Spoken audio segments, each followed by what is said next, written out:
Join me, Deborah Pettit, to explore fantastic worlds, learn writing skills, and develop a love for learning. Hello guys, welcome back to my channel. I'm Deborah Pettit, and I teach writing advice in very simple ways, and I'm an author of The Heroes of the Tuduma Forest. And yeah, we are looking at pacing today. I have been studying so much about pacing. So what is pacing? Well, according to Masterclass, pacing refers to how fast or slow a story is moving for the reader. Writers purposely describe things in detail, making the pacing slower, or they purposely write things more quickly, like, shorter sentences, more action, to make the pacing feel really fast, right? I don't really worry too much about pacing when I'm writing my rough draft. Once my rough draft is done, it's on paper, I'm like, whew, all right, now I can really focus on editing, right? And I will read through my rough draft, and I'll read it through actually reading it out loud, because I will notice pacing issues when I read it out loud. Maybe some parts that might need to be drawn out, like world building. You don't want two characters that are just talking in white space, right?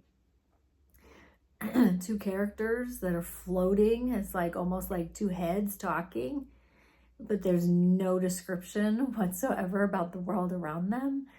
That's boring. So, world build. That's a good way to draw out parts. Or sometimes the action isn't even there. Maybe it's a fight scene and you don't have a whole lot of action. So I will cut stuff out of that, and then maybe add shorter sentences that are really action-packed, maybe some short dialogue, to kind of keep up the pace. Let's go ahead and take The Heroes of the Tuduma Forest, Secrets of the Stone Castle, Book 2. Okay, let's take that. Now, of course, it has not been professionally edited yet, but I have edited a lot myself. I've gotten a few beta readers as well.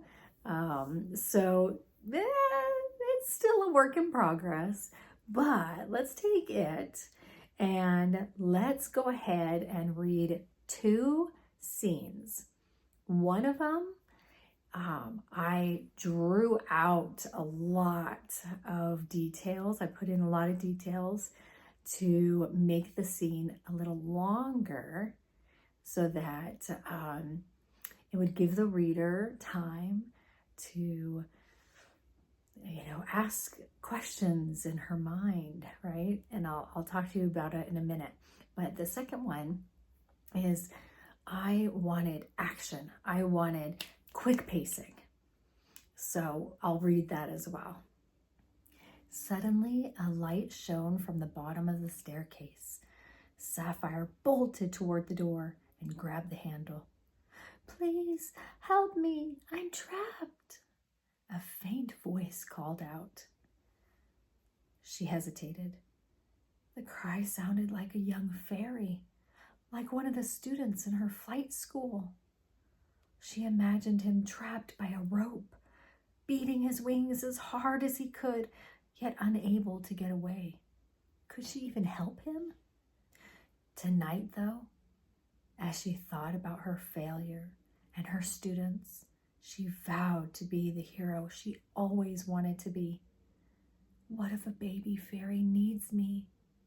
I must at least try. She crept down the stairs.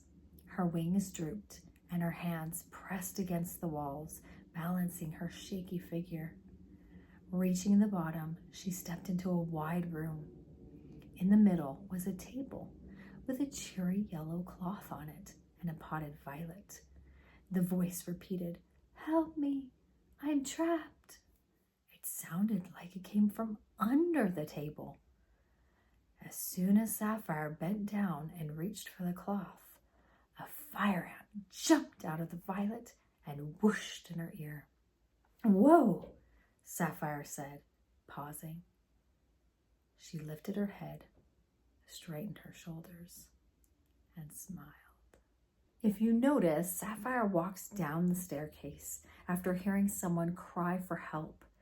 She's terrified, and I want the reader to feel that fear and apprehension.